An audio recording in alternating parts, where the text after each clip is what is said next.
Hi everyone, and welcome back to Mind Blown Movies Explained.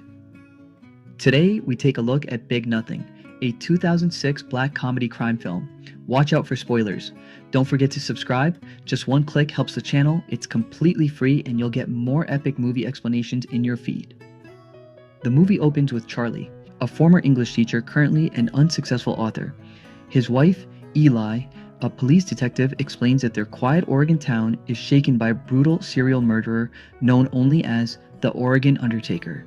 The killer targets young women, mutilates their bodies, and leaves the town in fear. Police are under pressure. The community is tense, and paranoia hangs in the air. As she begins to talk about another serial killer only known as the Wyoming Widow, Charlie cuts her off, visibly upset because he is more worried about their financial situation than two serial killers terrorizing their town. To better their situation, Charlie takes on another job at a call center. At his office, he meets his new coworker, Guy, a loud, trash-talking, get-rich-quick schemer.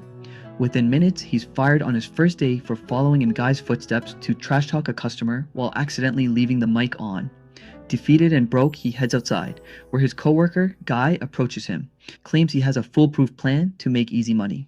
Charlie reluctantly agrees to listen to him when they meet at a local bar later that evening. Guy reveals his brilliant, but extremely stupid, idea. He hacked into a pastor's computer and discovered the Reverend secretly visits websites with child porn. Guy wants to blackmail the Reverend for cash. Just as they finalize the plan, Josie, a teenage beauty pageant queen with big ambitions and a bigger ego, overhears everything.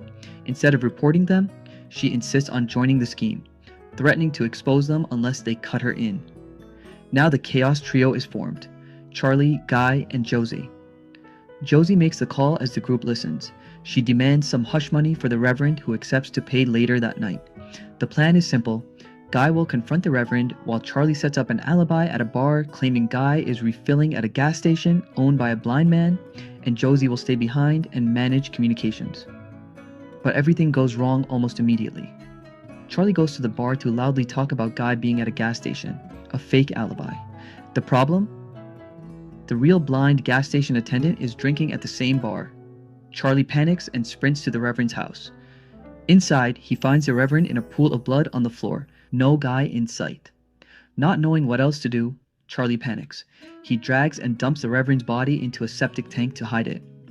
But what really happened? Guy reappears and explains that during a scuffle, the Reverend shot Guy in the leg, but Guy knocked him out with a vase. The Reverend was still alive when Charlie dumped him in the septic tank minutes ago. They also discovered disturbing torture videos the Reverend recorded, revealing he was the real Oregon Undertaker all along. A sheriff's deputy arrives, looking for the Reverend's wife. He reveals a shocking update. The Reverend has been found dead elsewhere, with 3 gunshot wounds.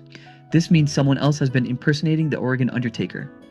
As the deputy leaves, he notices drag marks leading to the septic tank. Before he can investigate further, Guy knocks him out with the same vase.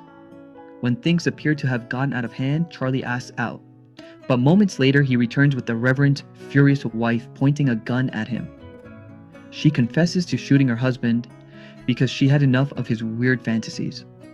Her husband, the Reverend, and Oregon Undertaker had made much money from the torture videos and scamming some out of his church members. With this money, hidden somewhere in the house, she plans on escaping with her lover, the person Charlie just dragged into the septic tank. She is visibly angry about his disappearance, but before she can shoot, Josie bursts in and attacks her with an axe. Before we dive deeper, make sure to hit that subscribe button so you never miss our next movie breakdown. It's completely free, but really helps the channel out. The deputy wakes up in panic. He asks for a bathroom break, but tries to escape through a window. He slips and kills himself. Charlie shows expressions of guilt over his body and for some reason put his badge into his coat. None of these deaths were intentional, just stupidity and panic. Josie finds the money the wife was talking about. The trio sets up the sheriff's body as though it was an accident. The trio grabs the bodies and flees. On the road, they narrowly avoid crashing into a heavyset man in a pickup truck who threatens to call the police. He seems angry but lets them drive off after Guy bribes him while taking his adrenaline shot. Arriving at their disposal site, they realize one of the bodies is missing. They turn the car around and, boom, run over the Reverend's wife, who had jumped from their car earlier trying to get help. As they examine her corpse, 2 police cars arrive, one of them driven by Charlie's wife. She sees the body immediately. Josie instantly invents a story, but the trio gets taken to the station anyway. A mysterious federal agent named Jim is waiting for them. Charlie recognizes him as the fat man they almost hit earlier. Jim examines the bodies with Guy and Josie while Charlie waits in the lobby. There he finds his young daughter sleeping. Charlie's wife brought her along because she couldn't leave her alone. Charlie gently covers her with his coat. Guy, Josie and Charlie escape with the body and the blackmail money, heading for an isolated tar pit to destroy all evidence. But Agent Jim reveals to have been following them. He bursts in and reveals a massive truth. Josie is actually the infamous Wyoming Widow, a serial killer who seduces men and kills them with thallium-poisoned whiskey. She proves her innocence by taking a sip from her flask, claiming it's harmless. While the group is distracted by her antics, Jim slips away. Guy tries to run off with the money. Jim finds him, complains that the government underpays him, and shoots Gus dead, taking the money for himself. Meanwhile, Charlie's wife discovers the deputy's badge in Charlie's coat, realizing something is horribly wrong. Instead of turning him in, she drives to a bridge and tosses the badge into the river. Jim reaches his car, but Charlie and Josie ambush him. They shove a giant sugar-loaded lollipop into his mouth, triggering a diabetic coma. Jim collapses, unconscious. Josie, now alone with Charlie, reveals her true colors. She points a gun at him and drops the final mask. She is the Wyoming Widow. She carries 2 flasks, one poisoned, one safe. She offers Charlie a choice, the gun or the poisoned whiskey. Charlie chooses the whiskey. He tells her, "Don't spend all the money in one place." He drinks, he collapses, and he dies. Josie eagerly opens the bag of money, only to find it filled with Charlie's daughter's stuffed animals. So where is the real money? Cut to Charlie's house. His daughter sits on the floor, calmly drawing with a marker on $100 bills, surrounded by huge stacks of cash. This means Charlie replaced her toys with the money when the group was distracted at the station. The fortune everyone has bled for was safe at home the entire time. Here comes the final twist. Josie hitchhikes out of Oregon and gets picked up by an old man.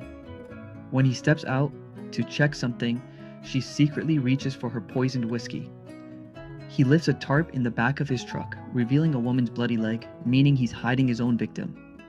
He closes the tarp and returns to the driver's seat with a calm smile. The camera lingers behind the truck as it pulls away. The truck has an Oregon license plate. Josie didn't escape. She just got into a vehicle with another serial killer. Thanks for watching. If you enjoyed this breakdown, subscribe for more thriller, action, and mind-twisting movie explanations every single day. Before you go, leave a comment on how you feel about these videos. See you in the next one.